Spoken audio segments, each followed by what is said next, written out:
I want to tell you guys, for as long as you persevere, you don't give up on the things that you want to do, your goals, on your dreams, you can achieve it. Pero yun lang yung tandaan nyo. Success will require all of you and promise you nothing. And if nagawa ko siya na mahirap, alam kong kaya nyo rin. So sa lahat ng mga estudyanteng nandito, gusto ko lang sabihin niyo sa inyo na ang gagaling niyo. And I'm very, very lucky sa taong nasa kanan ko. Kasi kung hindi dahil sa kanya, wala si Coach Bree. Coach Frank, gusto ko sabihin sa'yo, maraming salamat kasi hindi lang buhay ng isang tao ang binago mo. At kung asan man ako ngayon, yun yung dahil yun sa'yo. Gusto ko lang din pasalamatan si Coach Frank kasi napaka-supportive niya talaga. Ang sarap lang sa feeling kasi siya yung tipong kung ano yung strength nyo, willing siyang i-enhance. Kung ano yung gusto nyo, andun yung suporta niya. Gusto ko pasalamat kay Lord kasi si Coach Frank yung ginawa niyang instrument para sa opportunity na magbabago ng buhay ko. Para sa future na mapapangasawa ko and sa anak ko, they have been the best wonders in my life. Ma, pa, yung DOST scholar na anak nyo, hindi na makakapagtapos ng college. Wala na kayong diplomang kukunin sa stage, pero bibigyan ko naman kayo ng 5 condominium units sa Cebu.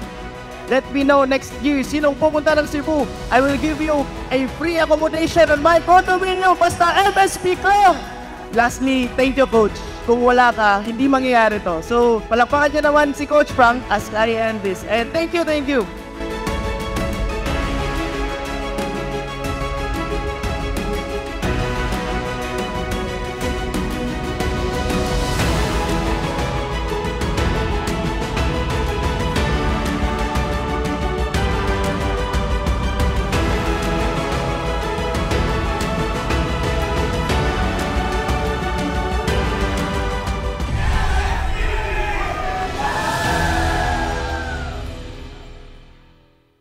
Let's give a warm round of applause to our first MSB 7-digit earner. Congratulations, Adrian Emata.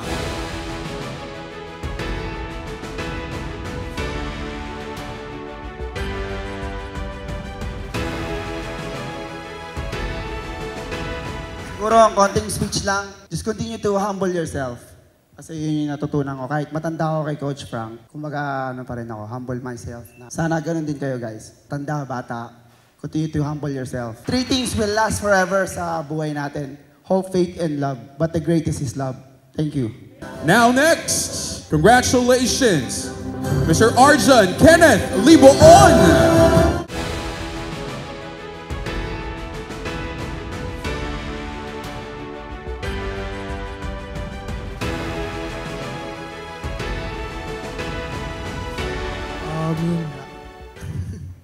Una-una sa lahat, thank you kay Lord and thank you kay Coach Franklin dahil nabago niya yung takbo ng buhay ko. I escaped the 9-to-5 job na dati kong ginagawa. And also, yun nga, always do your best and huwag susuko lagi. Lahat ng challenges, malalagpasan at magiging better pa tayo doon. Yun lang po. Thank you. Congratulations, Carl Louis Vicente.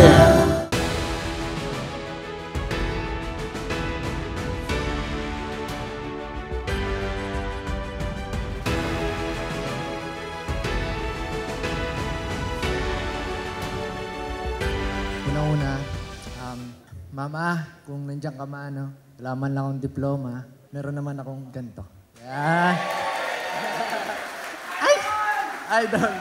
Pero yun nga, siguro isa to sa hangad nyo, pero sa akin, ano lang to palamuti lang to ng paghihirap na ginawa ko para makamit to. Daming failures, daming scam, daming struggles. Pero yun yung tinatawag ko na success requires all of you, but promise you nothing. Kumbaga, umabot ako sa point na I'm willing to sprint, I'm willing to go full out, nang hindi ko alam kung may patutunguhan ba yung ginagawa ko.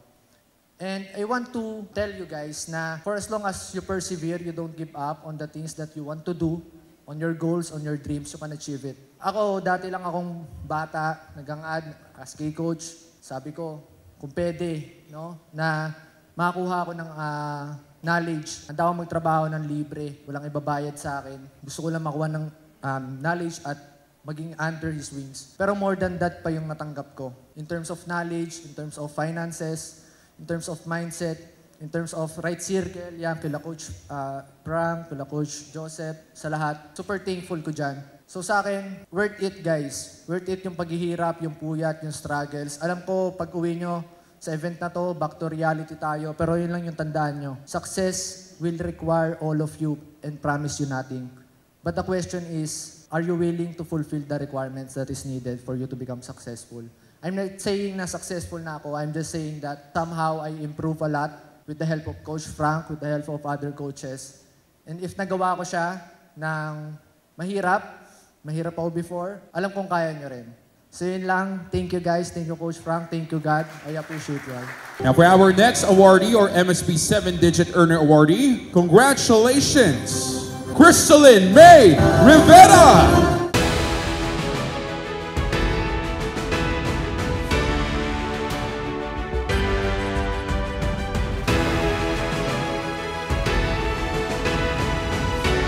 So sa lahat ng mga estudyanteng nandito, gusto ko lang sabihin niyo sa inyo na ang gagaling nyo. Sobra. Kasi unang-una, you take risk from being with us right now. 'Di ba? At bakit ba tayo nandito? Para pasayin yung mga mahal natin sa buhay. And I'm very, very lucky sa taong nasa kanan ko. Sa taong nasa kanan ko. Kasi kung hindi dahil sa kanya, wala si Coach Briggs. Coach Frank, Betch, Nelson. Gusto ko sabihin sa'yo na maraming salamat kasi hindi lang buhay ng isang tao ang binago mo. Kasi from being rags at kung asan man ako ngayon, yun yung dahil yun sa'yo. Eto na. Pa, may milyonaryo ka ng anak.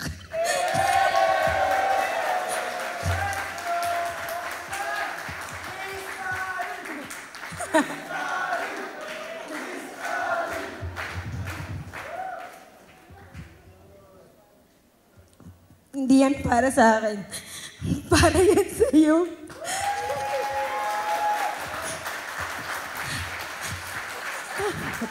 Guys, yung dating nangangalakal ng bakal, pako, bote, sibak, yung dating nagwa 1, 2, 3 sa jeep para lang may pampasok sa school, yung dating minamaltrato ng stepmom dahil wala si Papa sa tabi ko, milyonaryo na!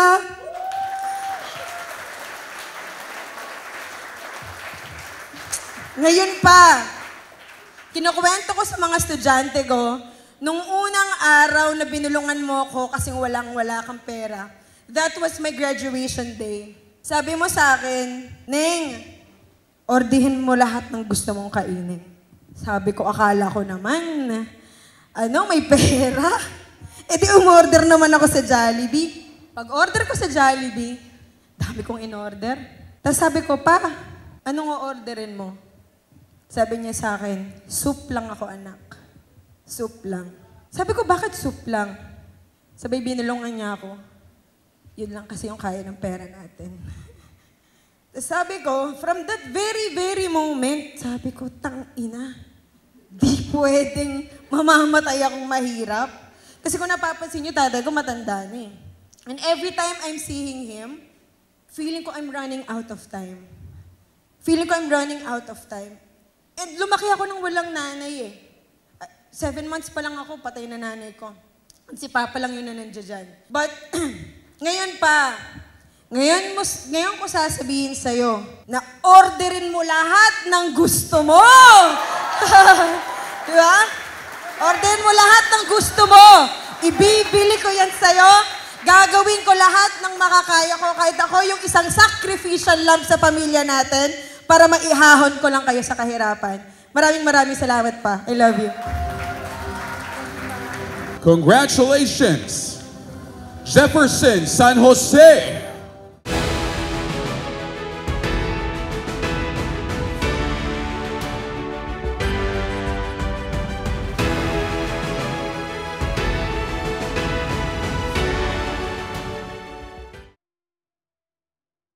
Yan. Totoo ba to? Ano kasi parang hindi ako naniniwala. Kasi parang last month lang, parang hindi pa ako sure na, nakasama kasi ako sa outing If alam niyo yun, di ba? Sumama ako sa outing na parang hindi ko alam kung paano ako nakapunta doon. Like, biglang nagulat na lang ako, uy, sila Coach Frank, nandito yung inner circle ni Coach Frank. Like, parang deserve ko bang makarating dito? Kasi that time, walang-wala ako. Like, parang hindi ko deserve maharap sa mga gantong tao. And then, I realized na kailangan ko pala sila and doon ako nag-start na i-value yung mga network ko. Then, naging network ko sila and doon nag-start parang sabi ko pag-uwi, totoo ba? Totoo bang nangyari yun na nakasama ko sila?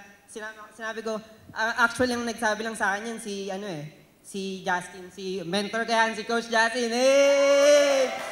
Dito ko lang sasabihin to kasi hindi ko alam kung ano yung nakita niya sa akin. Hindi ko alam kung anong dahilan. Like, hanggang ngayon hindi ako makapaniwala ano yung reason, ba't niya ako sinama sa outing. Wala naman akong kahit ano, or di ko alam, like, wala talaga ako idea kung ano yung nakita niya sa akin, kung may nakita ba siya sa akin potential or what. Like, wala talaga ako idea. Basta ang alam ko, para sa akin, hindi ko deserve kasi that time, talagang parang walang-wala ako sa sarili ko nun kumbaga, lost in the process. Yun yung pinaka-word na para ma-describe ko yung sarili ko that time. Lost in the process ako nun. Alam niya yun, may clients ako nun, pero like, hindi ko alam kung paano magpatuloy. Like, parang naging stagnant na ako Like, gusto ko, okay, comfort zone ko to, may client na ako, okay na yung kinikita ko, dito na lang ako. Pero, na-realize ko, nung nakasama ako, na kaya pang mag-scale up, malayo pa yung mararating. And then, ayun, 1 month after ng outing, binigay sa akin yung partner ko, which is yun yung mina-manifest ko, which is Hana. So, nagka-partner ako, before mag-outing, yun yung pinaka-mina-manifest ko, Lord, hindi ko to kaya mag-isa. Sabi ko, Lord, bigyan mo ako ng strength kasi hindi ko to kaya mag-isa, bigyan mo ako ng partner, bigay mo sa akin yung network na deserve ko, which is yun, kayo lahat yun. So, kayo yung network na yun. Tapos, after a month, nag-build kami ng agency. After 1 month, ayan. So, ito na yung resulta. Let's go! And now for our next MSB 7-digit earner. Congratulations, Jennifer Dangase.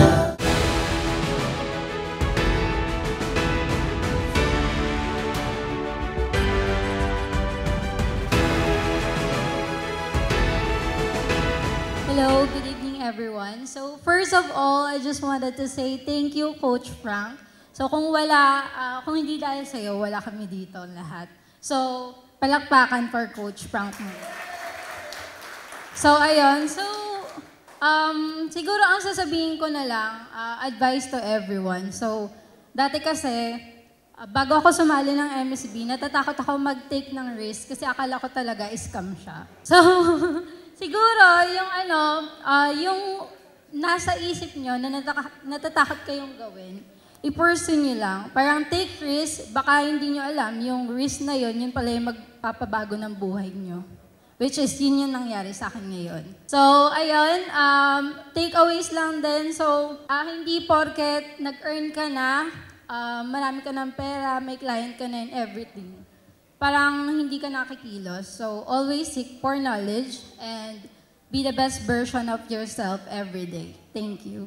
Now for our next MSB 7-digit earner, may we now call on, congratulations, Jepta de Guzman.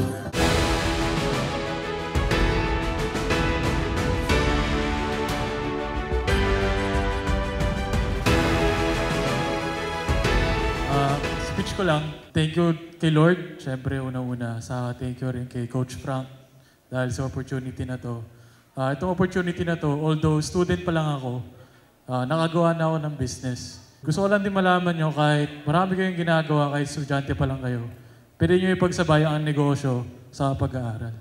And ayun lang, dahil din sa MSP, nagbukas na maraming opportunity sa akin, maraming business rin, sa knowledge na rin, sa nakakilala na mga mabuting tao, gaya nila Coach Frank, Joshua, sa mga iba pa. Gusto ko din magpasalamat sa team ko, Jed Media, Steven Arnaiz. Thank you so much, pare, sa team ko. Ilang. Maraming salamat sa opportunity na to. Thank you, Coach Frank. Again. Thank you po. Thank you. Now for our next MSB 7-digit earner for tonight. Congratulations, John Victor Ramirez.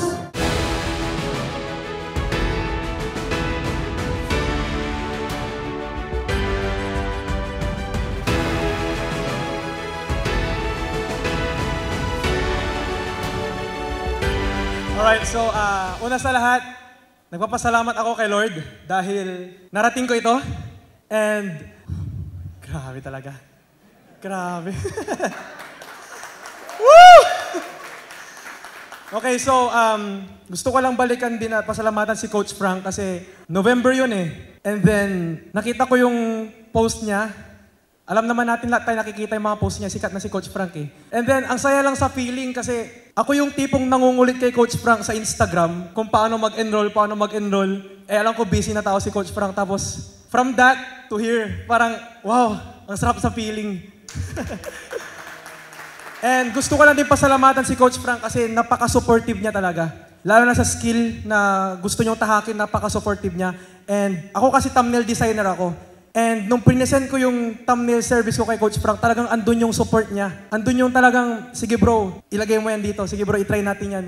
And talagang, ang sarap lang sa feeling kasi siya yung tipong, kung ano yung strength nyo, willing siyang i-enhance. Kung ano yung gusto nyo, andun yung suporta niya. And sa lahat ng mga tao, ito lang yung gusto kong ibigay na advice sa inyo na always remember that you are one client away. You're one client away to achieving your dreams. Nakita ko si Coach Frank, meron siyang Camaro. Sabi ko, gusto ko din. I'm one client away. Gusto mo magkaroon ng GTR? You're one client away. Gusto mo magkaroon ng bahay? You're one client away. Kaya sa mga tao dito na gusto rin maging successful, maging millionaire, tandaan mo, you're one client away. God bless po. For our next MSB 7-digit earner for tonight, congratulations, Sir John Wendell Rosales.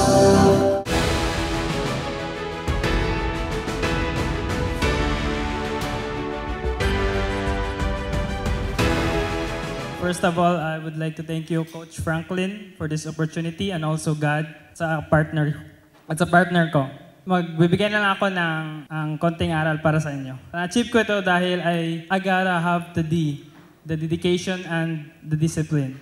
And in life, you get what you repeat, you get what you deserve, and most importantly, you get what you give.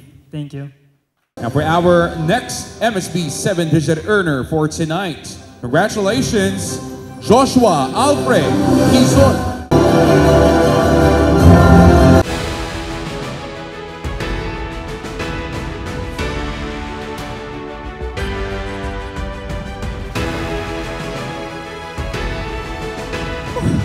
Lamig dito. Guys, bago ako magsimula, may request ako sa inyo. Pwede ba palakpakan nyo muna yung mga sarili nyo? And I want to tell you guys, you spent your whole life clapping for others. Now it's time to clap for yourself. Baka 10 years ago pa, may pumapalakpak sa inyo, no? I want to start this with a thanksgiving to the Lord with a verse from Matthew chapter 9, verse 29. Because of your faith, it will happen. Para sa future na mapapangasawa ko and sa anak ko, wala man kayo dito, pero I want to tell you guys that they have been the best wonders in my life. I started as a person getting scammed over 100,000 pesos worth of DOST scholarship stipend. Yung whole DOST scholarship money ko na scam. But I was grateful how it was my enrollment in the world of entrepreneurship. Yung pinangbayad ko pa kay Coach Frank na money, na 4K, was from my business partner, Edward Tan. Kung manonood ka nito, bro, thank you for that 4,000 pesos na utang mo. Naka-earn ako nito. Para din sa iyo to, bro. Guys, I was scammed, as I mentioned, and I did not realize that I will be here. Andito na to. And you know what? Hindi naman talaga ito yung goal eh. The goal is above. As I move forward with my speech, gusto ko lang sabihin sa inyo guys na 3 A lang yung ibibilin ko sa inyo. Awareness, affiliation, and action. Know first kung saan ka, and then second, affiliate yourself. Saan mo gustong pumunta? Third is action. To tell you honestly everyone, there will come a time where life will happen before your eyes, make sure it's worth watching. And from getting scammed, 100,000 pesos, ma, pa, yung DOST scholar na anak nyo, hindi na makakapagtapos ng college. Wala na kayong diplomang kukunin sa stage, pero bibigyan ko naman kayo ng 5 condominium units sa Cebu. And everyone, I want to tell this with all my heart, guys, that everything you do, everything you give, and everything you share multiplies. Let me know next year, sinong pumunta ng Cebu, I will give you a free accommodation on my condominium, basta MSB Club! And lastly, thank you, Coach. Kasi kung wala ka, hindi mangyayari to. So, palakpakan nyo naman si Coach Frank, guys, as I end this. And thank you, thank you. So, yun lang. And now, third to the last of our MSB 7-digit earners, may we now call on, or congratulations, Justin Rafael C. Garcia.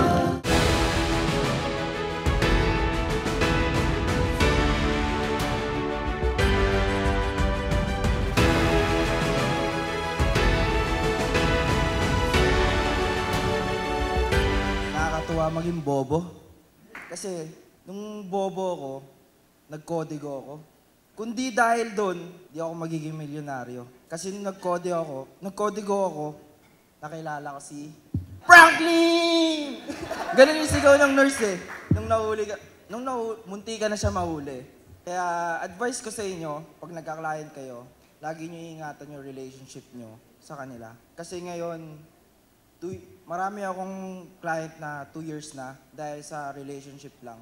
Treat your client na parang jowa nyo. Di man ako graduate sa high school, pero graduate ako sa pagiging milyonaryo. At lahat yon dahil kay Franklin! Thank you guys, yun lang. Now second to the last for our MSB 7-digit earners, congratulations, Miss Thea Cruz.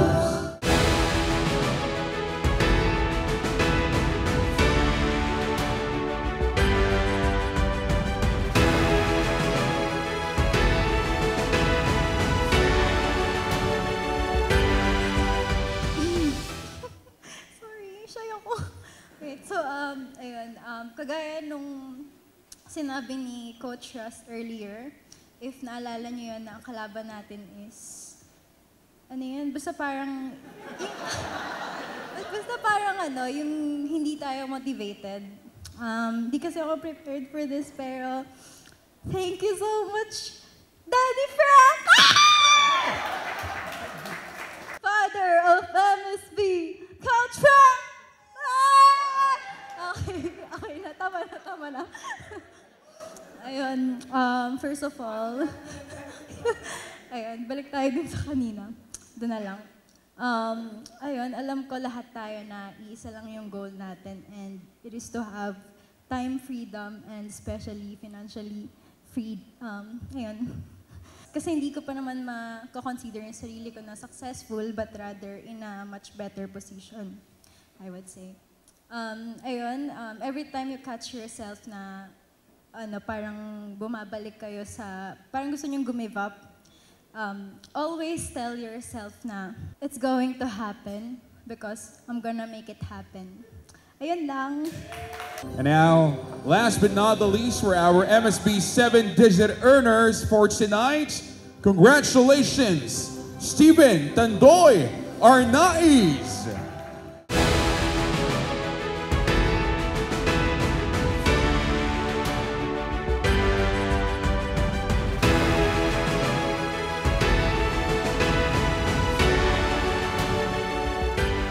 First of all, gusto ko magpasalamat kay Lord kasi si Coach Frank yung ginawa niyang instrument para sa opportunity na magbabago ng buhay ko.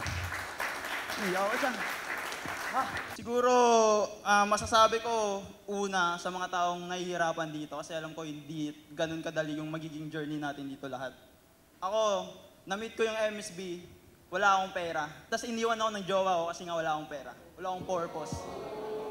Kaya, sa mga taong di men, para sa akin, yun yung pinaka-greatest motivation ko talaga. Kasi, totoo yun eh, di ba? Sabi nila, pag may ginawang isang bagay, dapat meron kang why.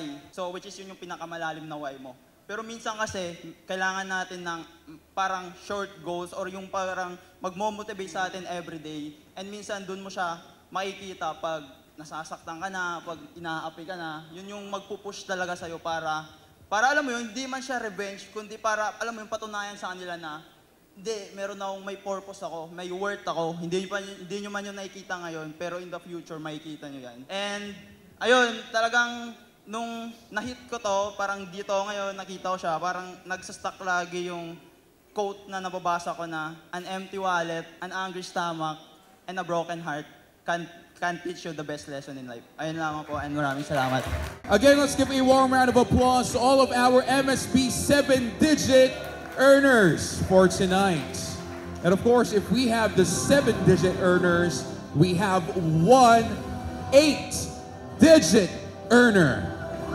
Sino yun? Now, congratulations for the MSB 8-digit earner for tonight. Let us now call on Raymond Marzan.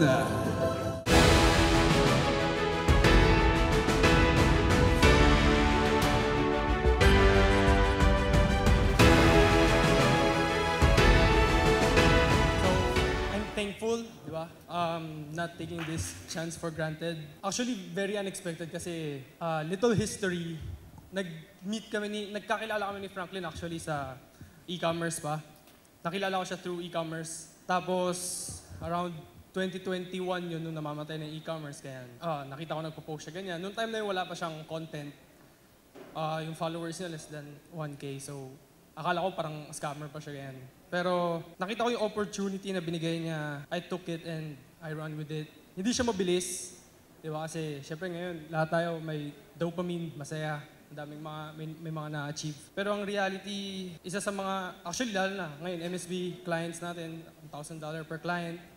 Kumikita tayo, 50,000 per client. So kung kumikita ka 300 or let's say 100K per month, isang client lang mawala, 50K ka na agad.